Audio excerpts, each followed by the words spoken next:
नमस्कार। ज्योतिष शास्त्र में श्रद्धा और विश्वास रखने वाले सभी जातकों का पारलौकिक जगत चैनल में बहुत बहुत स्वागत है।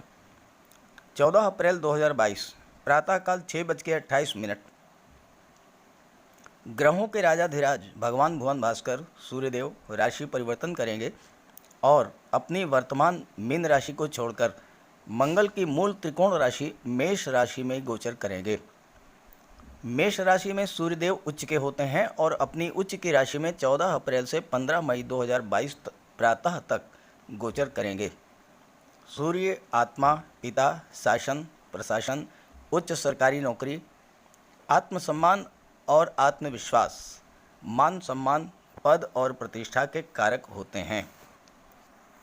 सूर्य के इस राशि परिवर्तन का मेष राशि के जातकों के जीवन पर क्या प्रभाव पड़ेगा, इसी का विश्लेषण करेंगे इस वीडियो में। सूर्य का ये गोचर निसंदेह विशेष प्रभाव लेकर आ रहा है, क्योंकि सूर्य ग्रहों के राजा हैं और अपनी उच्च की राशि मेष राशि में गोचर करने जा रहे हैं। और सूर्य जब बली होते हैं तो जातक के आत्मविश्वास में वृद्धि होती है और ऐसा जातक जीवन के हर क्षेत्र में उच्च स्तर की सफलता अर्जित करता है। हालांकि 12 अप्रैल को राहु भी मेष राशि में गोचर कर चुके हैं और बुध भी 8 अप्रैल से मेष राशि में ही गोचर कर चुके हैं। ऐसे में राहु, बुध और उच्च के सूर्य का आपके जीवन पर क्या प्रभाव पड़ेगा, पहले ये समझना जरूरी है। उसके बाद राशि परिवर्तन के प्रभाव पर बात करेंगे, क्योंकि सूर्य का गोचर अलग अलग राशि में अलग अलग भाव में होगा और हर राशि पर उसका अलग अलग प्रभाव पड़ेगा। इसलिए पहले ये समझते हैं कि सूर्य राहु बुध के इस योग का क्या प्रभाव पड़ेगा आपके जीवन पर और चराचर जगत पर। चलिए वीडियो शुरू करते हैं। ज्योतिष शास्त्र में सूर्य को ग्रहों का राजा माना गया है और सूर्य ही पृथ्वी पर जीवन के कारक हैं। सूर्य जीवन के कारक हैं, पिता के कारक हैं, मान सम्मान, पद प्रतिष्ठा और आत्मविश्वास के कारक हैं, शासन प्रशासन और उच्च सरकारी नौकरी के कारक सूर्य ही हैं। और सूर्य जिस जातक की कुंडली में बलवान या उच्च के होते हैं, वह व्यक्ति जीवन के हर क्षेत्र में सफलता अर्जित करता है और वैभवशाली जीवन व्यतीत करता है। यही सूर्य 14 अप्रैल से मेष राशि में उच्च के होने जा रहे हैं। उच्च के क्यों, ये भी समझें। मेष राशि मंगल की राशि है, जो कि पराक्रम, साहस, शौर्य और ऊर्जा के कारक होते हैं। सूर्य जब मेष राशि में गोचर करते हैं तो सूर्य के पराक्रम, शौर्य और ऊर्जा में बहुत अधिक वृद्धि हो जाती है। और जब राजा बली हो, राजा के गुणों में जब वृद्धि हो, तो वही स्थिति उच्च की होती है। इसके विपरीत जब राजा भोग विलास और विलासिता में लिप्त हो जाए तो राजा और राज्य दोनों ही कमज़ोर हो जाते हैं। और यही कारण है कि सूर्य जब शुक्र की राशि तुला राशि में होते हैं तो नीच के होते हैं, क्योंकि शुक्र भोग विलास के कारक हैं। सूर्य प्रत्येक वर्ष अप्रैल माह या चैत्र माह में अपनी उच्च की राशि मेष राशि में प्रवेश करते हैं।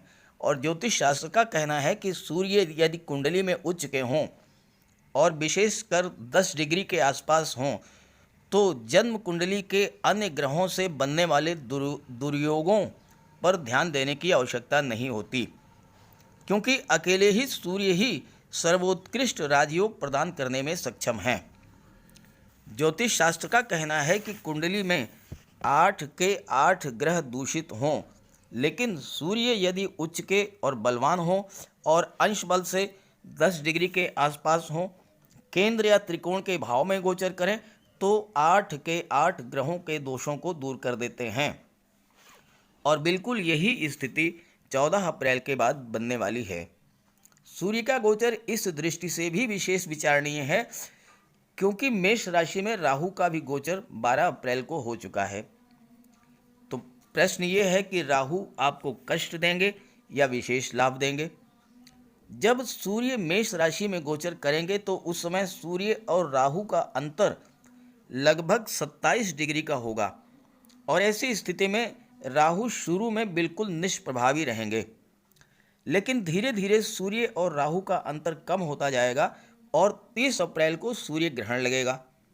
हालांकि ये आंशिक सूर्य ग्रहण ही होगा, लेकिन 30 अप्रैल के आसपास के दिनों में विशेष सावधानी रखें, और राहु का उपाय जरूर कर लें, क्योंकि राहु आकस्मिकता के कारक हैं और आपके जीवन में अचानक से कोई शुभ या अशुभ घटना घटित करा सकते हैं। हालांकि ये प्रभाव हर राशि के लिए अलग अलग होगा और ये इस बात पर निर्भर करेगा कि राहु का गोचर किस राशि में किस भाव में है। राहु का सर्वाधिक प्रभाव हमारे मस्तिष्क पर पड़ता है। राहु सीधे हमारे माइंड को प्रभावित करते हैं। मन में अनजाना सा भय, नेगेटिव थॉट्स, डिप्रेशन, काम में मन ना लगना, कार्यों में रुकावट पैदा करना, बिला वजह की गलत फहमी, शक और संदेह की स्थिति पैदा करना, ये सब राहु का प्रभाव होता है, जिससे न केवल पारिवारिक और दाम्पत्य जीवन प्रभावित होता है वरन कार्यस्थल पर भी समस्याएं खड़ी होती हैं। हालांकि 8 अप्रैल से 25 अप्रैल तक बुध का भी गोचर है और बुध आपकी बुद्धि, ज्ञान, सोचने समझने की क्षमता को इम्प्रूव करेंगे और आप राहु जन्य कष्टों से बचे रहेंगे। लेकिन 25 अप्रैल को बुध का गोचर वृषभ राशि में हो जाएगा। सूर्य और राहु की निकटता बढ़ेगी तो आपको विशेष सावधानी बरतनी पड़ेगी और उसके लिए राहु का उपाय जरूर कर लीजिएगा और सूर्य का भी उपाय कीजिएगा। इसके बारे में उपायों पर आगे चर्चा की गई है। तो चलिए बात करते हैं राशियों पर सूर्य के राशि परिवर्तन के प्रभाव के बारे में। तो ये है मेष राशि के जातकों की कुंडली। आपके लग्न के स्वामी मंगल हैं, जो कि कुंडली के लाभ भाव में गोचर कर रहे हैं।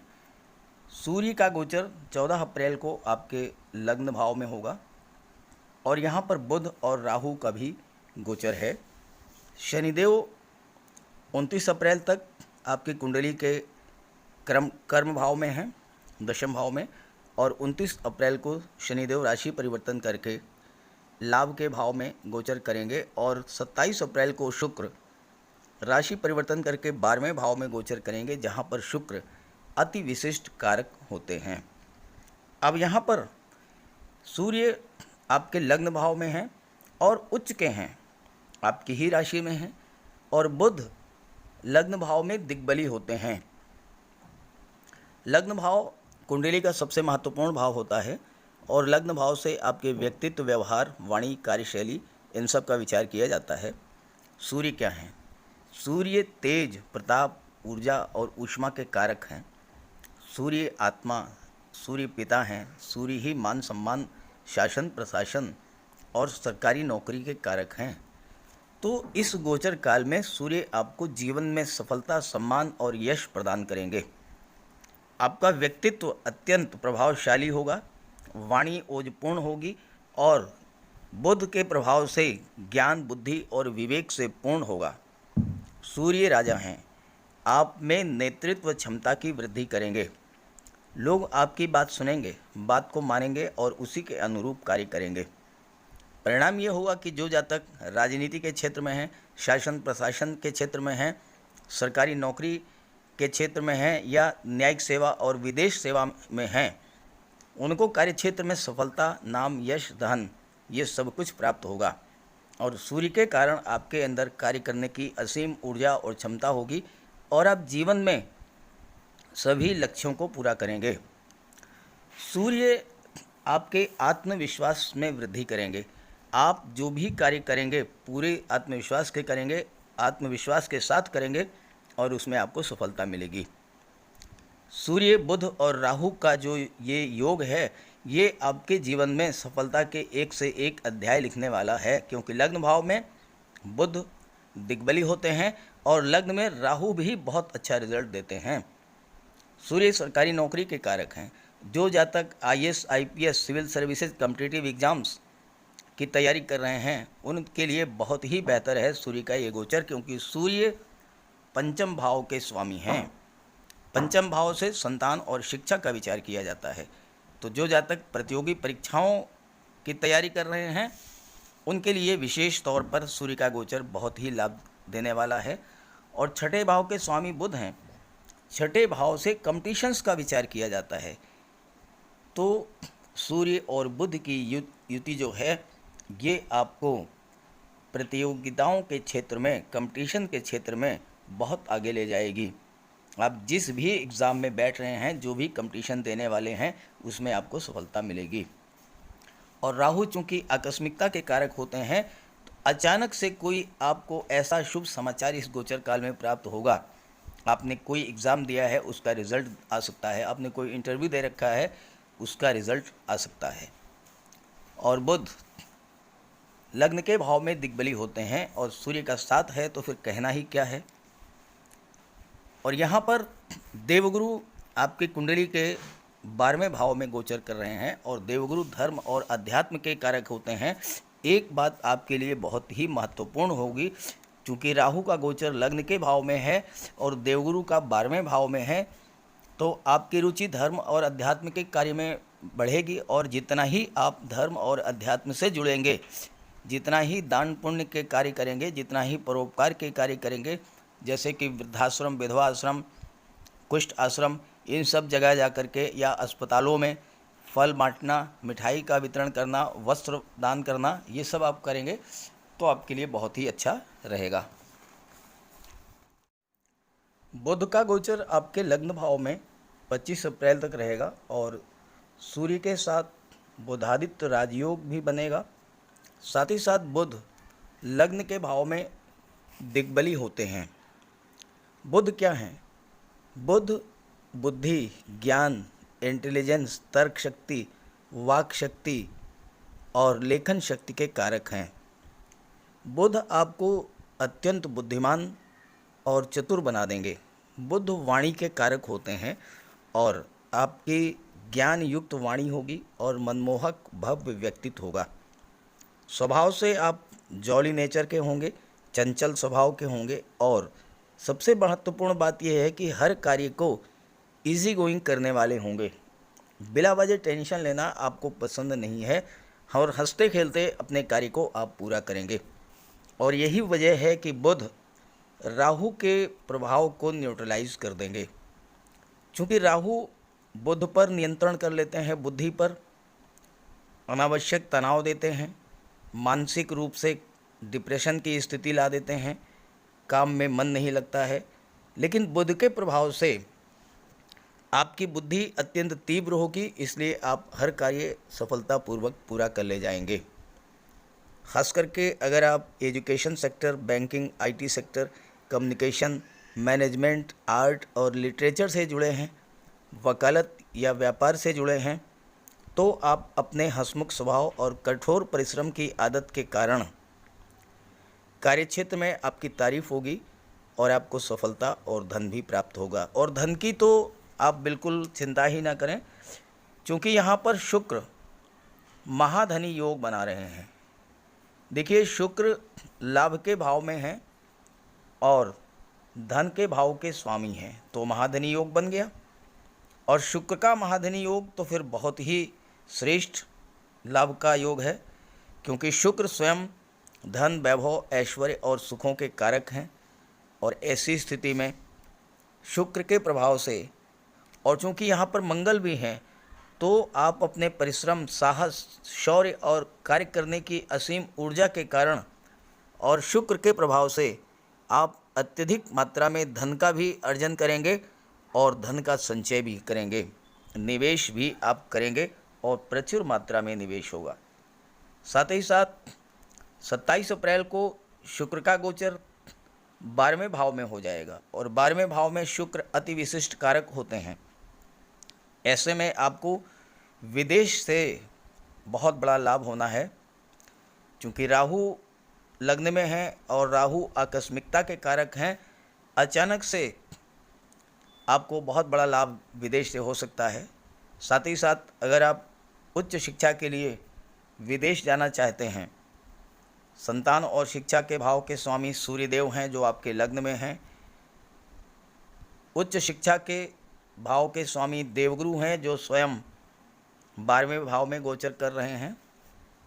तो इससे आदर्श स्थिति विदेश में उच्च शिक्षा प्राप्त करने की नहीं हो सकती है कि जब राजा और महामंत्री दोनों ही आपको विदेश भेजने पर तैयार हैं, विदेश भेज रहे हैं, तो फिर आपको विदेश जाकर के उच्च शिक्षा प्राप्त करने से कोई नहीं रोक सकता। और बुध छठे भाव के स्वामी हैं। छठा भाव सोशल सर्विस का होता है। समाज सेवा में आपकी रुचि होगी, दूसरों की आप मदद करेंगे और इससे आपका नाम और यश बढ़ेगा।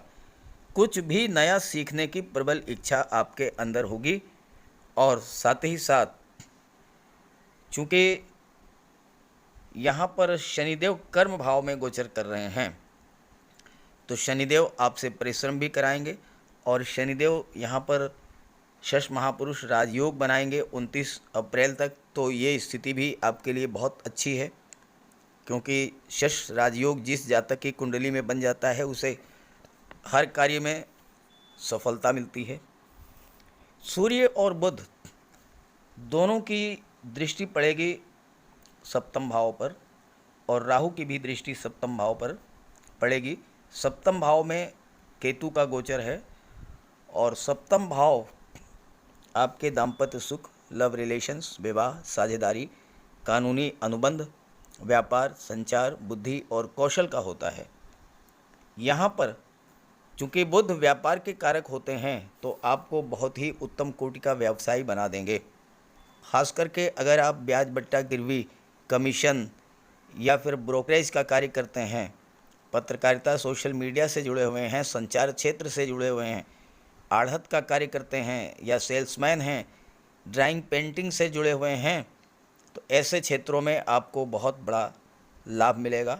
और चूँकि 12वें भाव में देवगुरु का गोचर है, आयात निर्यात के क्षेत्र में भी आप बहुत अच्छे रिजल्ट्स मिलने वाले हैं आपको। वकालत के क्षेत्र में और लीगल एडवाइज़र के रूप में आप बहुत प्रभावशाली होंगे। वैवाहिक जीवन भी आपका सुखद होगा। ज़्यादा संभावना इस बात की है कि कार्यस्थल पर ही आप अपने जीवन साथी का चयन करेंगे और स्वभाव से आप मृदुभाषी और वेल कल्चर्ड होंगे। इससे आपको उत्तम जीवन साथी भी प्राप्त होगा और आपका जीवन साथी आपके जॉली नेचर और आपकी बुद्धि से प्रभावित रहेगा। हालांकि यहाँ पर आपको 2 चीज़ों का विशेष ध्यान रखना होगा। सूर्य राजा हैं, सूर्य में ऊर्जा है, ऊष्मा है, प्रकाश है और यहाँ पर राहु भी हैं। तो राहु क्या करते हैं, गलत फहमी, तनाव, शक, संदेह, इस तरह की स्थितियाँ पैदा करते हैं। तो दाम्पत्य जीवन और लव रिलेशंस के मामले में या पार्टनरशिप के मामले में किसी तरह की कोई अगर गलत फहमी बन रही है तो बिना किसी देरी के आप उसे बैठ करके सॉल्व कर लें, टेबल टॉक करके, आपस में बातचीत करके उस मैटर को सुलझा लें। मामले को बिल्कुल भी तूल ना दें, क्योंकि राहु तिल का ताड़ बना देते हैं। छोटी सी भी बात अगर आपके दिमाग में घर के कर गई तो वो आप लगातार सोचते रहेंगे, उसी बात को सोचते रहेंगे, लगातार सोचते रहेंगे और लगातार नेगेटिव थॉट्स आपके मन में आते रहेंगे। तो इससे आपको सावधान रहना है। आगे मैं बताऊंगा राहु के प्रभाव के बारे में और फिर उसके बाद राहु और सूर्य के उपाय पर भी चर्चा करूंगा, क्योंकि सूर्य का और राहु का उपाय बहुत ज़रूरी है, क्योंकि इनका गोचर आपके लग्न के भाव में है और आपके ये व्यक्तित्व को ही सबसे ज़्यादा प्रभावित करेंगे।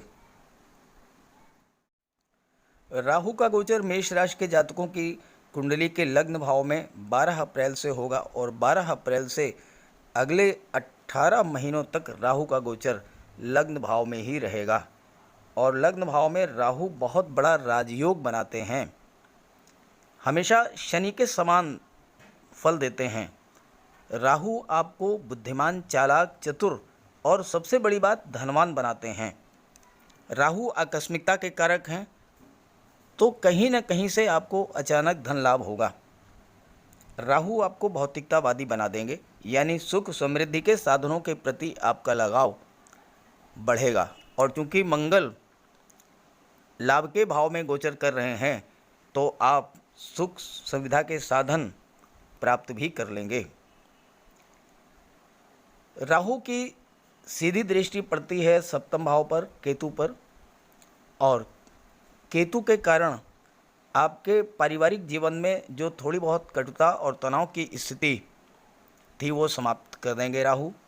और राहु एक्सट्रीम को शो करते हैं, यानी थोड़े में आप संतुष्ट नहीं होंगे, ज़्यादा से ज़्यादा धन संपत्ति, मान सम्मान प्राप्त करने का प्रयास करेंगे और शनिदेव की कृपा दृष्टि से आपको सफलता भी मिलेगी और वह सब कुछ आप प्राप्त कर लेंगे जो आप पाना चाहते हैं, क्योंकि 29 अप्रैल को शनिदेव भी एकादश भाव में गोचर करेंगे और शनिदेव की तीसरी दृष्टि राहु पर पड़ेगी।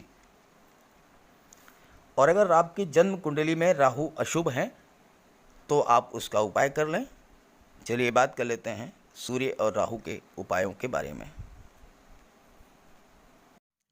सूर्य अगर आपकी जन्म कुंडली में कमज़ोर हुए तो सूर्य का उपाय जरूर करें, क्योंकि सूर्य कमज़ोर होने पर जीवन में संघर्ष बढ़ा देते हैं, आजीविका के क्षेत्र में बाधाएं आती हैं, मान सम्मान में कमी आती है, दाहिने नेत्र और हड्डियों के रोगों संबंधी समस्या आती है।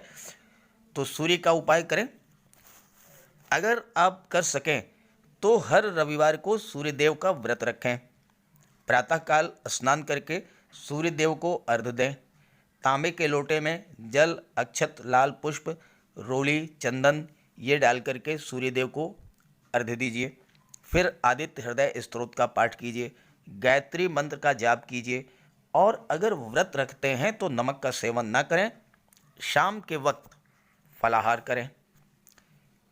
दूसरा उपाय है कि आप गुड़, जौ, लाल पुष्प, लाल वस्त्र, गेहूं, मसूर इसका दान करें और अन्न और जल दान करने के बाद ही ग्रहण करें। और तीसरा बहुत आसान उपाय है कि सूर्य पिता के कारक होते हैं। पिता का सम्मान करें, पिता की सेवा करें, पिता के स्वास्थ्य का ध्यान रखें और पिता का आशीर्वाद प्राप्त करें। अगर आप ये सब कर लेते हैं तो सूर्य को बल मिलेगा और सूर्य के सभी लाभ आपको प्राप्त होंगे। जहाँ तक राहु की बात है, राहु के उपाय के लिए आप मोरपंख ले आइए। घर के मेन डोर पर एक मोरपंख लगा दीजिए। Study room, drawing room, bedroom सभी जगह मोरपंख रखिए। तकिए के नीचे एक मोरपंख रखिए, नींद अच्छी आएगी, मन शांत रहेगा।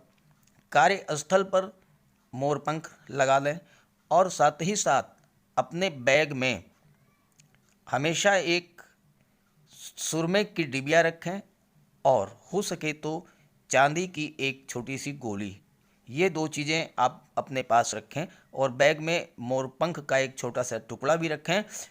तो राहु आपके पास आने का साहस नहीं करेंगे, क्योंकि मोरपंख जो है राहु को सर्प का स्वरूप माना गया है और मोर सर्प को खा जाता है।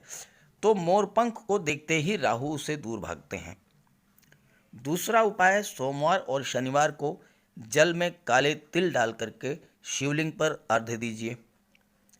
गुरुवार को भगवान विष्णु की उपासना कीजिए, इससे देवगुरु को बल मिलेगा और जब देवगुरु को बल मिलेगा तो राहु शांत होंगे। और चौथा उपाय है, नियमित रूप से एक माला ओम नमः शिवाय का जाप करें। ओम नमः शिवाय इसका जाप करें आप एक माला प्रतिदिन। और सबसे जो श्रेष्ठतम उपाय है, अगर आप बजरंग बली की उपासना करते हैं, हनुमान चालीसा का पाठ करते हैं, बजरंग बाण का पाठ करते हैं, बजरंग बली के चरणों का सिंदूर अपने मस्तक पर धारण करते हैं, तो शनि, मंगल और राहु तीनों का उपाय हो जाएगा। तीनों के अशुभ प्रभावों से आपको मुक्ति मिलेगी और तीनों ही ग्रह आपको शुभ प्रभाव देना शुरू कर देंगे। तो ये उपाय ज़रूर कीजिएगा, बहुत आसान उपाय हैं और उपायों को अगर आप करेंगे तो निश्चित रूप से आपको जीवन में बहुत अच्छे रिजल्ट्स मिलेंगे, उच्च स्तर की सफलता मिलेगी, घर में लक्ष्मी का वास होगा, धन धान्य से पूर्ण होगा आपका घर, हर सुख सुविधाएं आपको प्राप्त होंगी और जीवन में मान सम्मान, पद प्रतिष्ठा में भी वृद्धि होगी।